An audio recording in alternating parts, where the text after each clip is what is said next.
So we ended the last video talking a little bit about what bile does to allow you to digest your food better. And I told you that bile was there to emulsify fats. Well, here's something that undoubtedly you haven't thought about. But proteins are biomolecules that are stabilized specifically by the interactions between the different amino acids and the presence of water. Proteins are meant to constantly be dissolved in water. Okay, there are some exceptions, but not with our digestive enzymes. They're meant to be dissolved in water. They don't dissolve in fat. They're not meant to dissolve in fat. So that's a problem. When we have got enzymes that we want to be able to dissolve some fat. If you were to look at the food that you just ate, you would see that in all of that really acid stuff called chyme that's coming out of the stomach, that all of the carbohydrate and protein that you ate and the nucleic acids that you ate, they're all dissolved in the water. But what's going on with the fat that was there, the fat from your French fries or whatever? Well, if you've ever looked at like fat in a bowl of soup or something like that, you'll know that the fat separates itself. And inside that really acid stuff coming out of the stomach, you would see balls of fat coming out. Why? Because fat is hydrophobic. It doesn't want to dissolve in water. Oil and water don't mix, right? Now, here's the problem. The problem is you've got this ball of fat here, and then you've got these tiny little things called enzymes who are trying to dismantle those triglycerides, and they've got to work from the outside in. Not efficient if they're on the outside of this big ball of fat. Let's imagine that you were in that lecture hall that we used to meet in. Let's imagine you were there, and I had a ball of fat this big, and each one of you was going to be an enzyme and could work on that ball of fat. And I was like, okay, everyone, if you can get this all digested within 10 minutes, then everyone gets an A. Yay. Okay. Well, what would be the problem? The problem would be that there are a lot of you, but at any given moment, how many of you could actually be working on the fat that's there? Very few, right? If it's a ball of fat this big, there would only be, maybe 5 or 6 of you around it. So what would you do? You would do the smart thing and you would divide it up so that every person in the classroom got their own little chunk of fat to work on, and then you could do your job really quickly. Taking big globs of fat that want to be like that because they're in water and dividing them up into little tiny globules so that the lipids can work on them, that's called emulsification. And that is what the bile salts that are inside of this green stuff called bile, that is what that does. When you have got bile going into your intestinal tract, particularly if you've got that super concentrated bile that got made when it was stored in the gallbladder, then you can emulsify the fat, and then the lipase from the pancreas can rip it apart into monoglycerides and fatty acids really, really quickly. Oh, let's look at the histology of the wall of the small intestine. The histology of the wall of the small intestine, so cool. I know it's annoying to you. When you were in lab, there was a model that showed you the histology of the digestive tract. And if you were, here, let me use a pen. If you were to just take this area right here, kind of like right like that, that is what that model kind of looks like. I'm going to sneeze. Ooh, sorry. But in real life, it's got even more complexity than that. So let's have a look. Out here, let me go back to my laser pointer. Out here, like right there and right there, those are the outer layers of muscle that are continuous around the small intestine. And then up here, each one of these things is kind of like a finger-like projection. And let me emphasize that these finger-like projections that we're looking at here, They do not actively move, okay? These are a little more like, you might think of them as like carpet fiber, or I usually think of them more like sea anemones in the ocean. You know, they just kind of float backwards and forwards depending on the currents, okay? And then what is this? Goodness sakes. That is a ripple of muscularis mucosa that creates um, a greater surface area. All of what we're looking at here, all of this complexity is just to increase the surface area. And when I think of increasing the surface area, I think about it as adding more cashiers at the grocery store. Okay, adding more cashiers at the grocery store. So let's imagine that you were at the grocery store, and as you were leaving, everyone had to go through one cashier. And you'd be like, look at how big this place is. Why don't we just put lots and lots of cashiers around, right? The thing is that any individual amino acid, any individual sugar that you have just digested, and now it's floating around in solution out here, every individual one of those, in order for it to get absorbed into the bloodstream, it has to touch the cell membrane of a cell on the outside of one of these finger-like projections.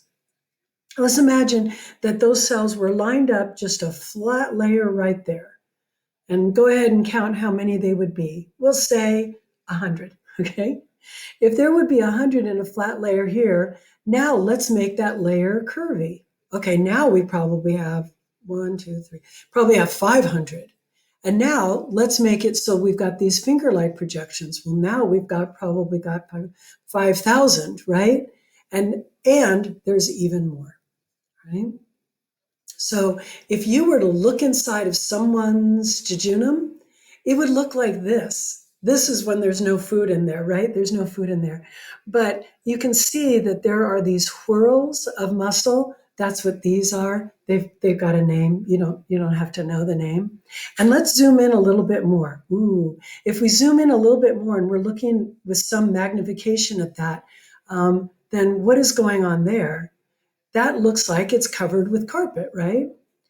And that carpet appearance, each one of those is one of those little finger-like projections that I said were like carpet fibers. Those are the villi. Okay. Now let's look at the individual villi.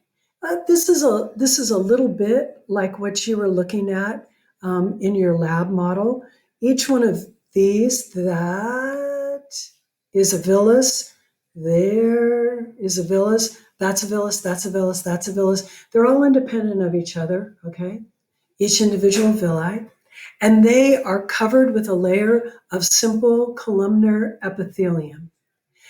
These cells that are depicted as green, they're called goblet cells and they make mucus. Pretty much the whole inside of you is kind of coated with mucus to protect you. Let's see. Now, in each one of these villi, there is a capillary.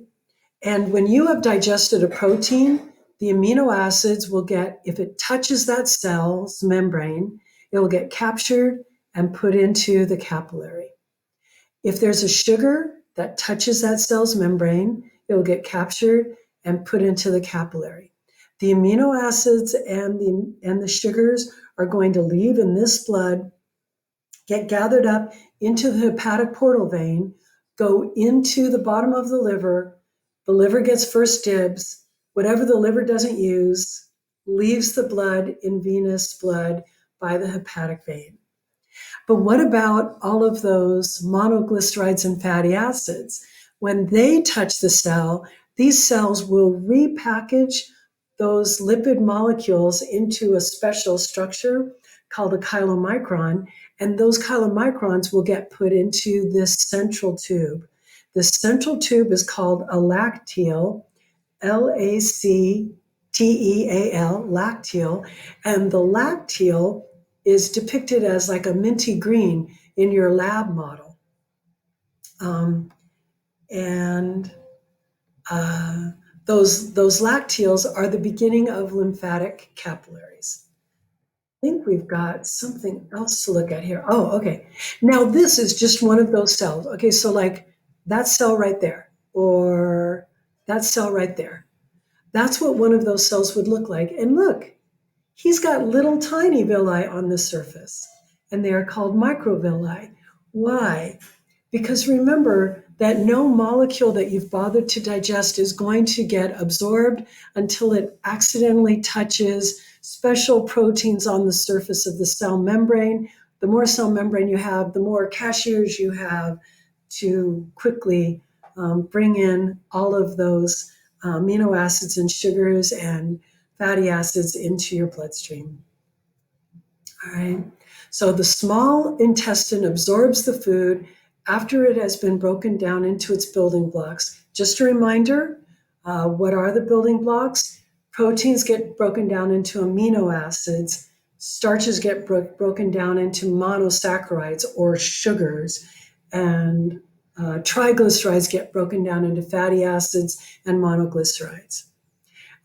Those cells that are all on the outside there, they actively transport. They need to use energy to move things, and they will move sugar and amino acids into the bloodstream, but the fatty acids get moved into the lacteal of the villus.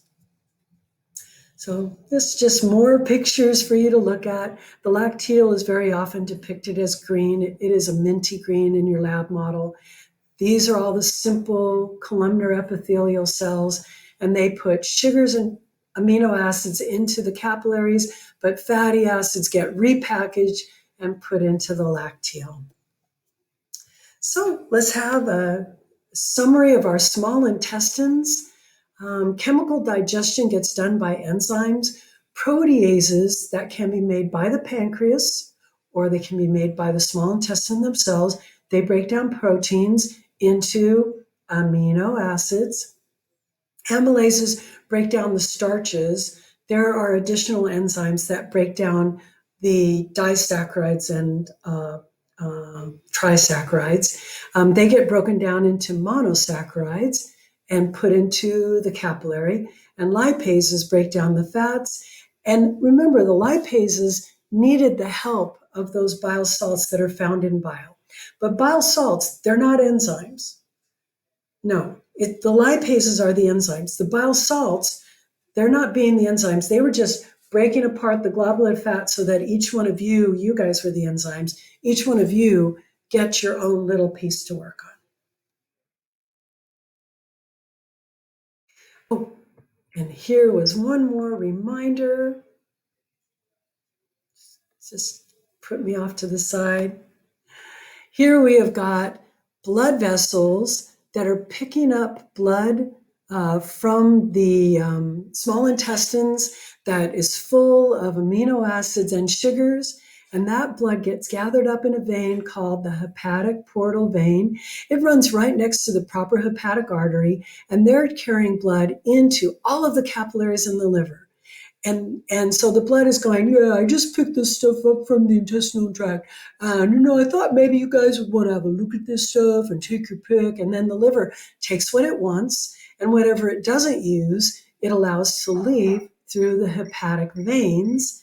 So 2 blood vessels are coming into the liver, the proper hepatic artery and the hepatic portal vein, and only 1 blood vessel is leaving the hepatic veins. All right. We will start there at the beginning of the next video.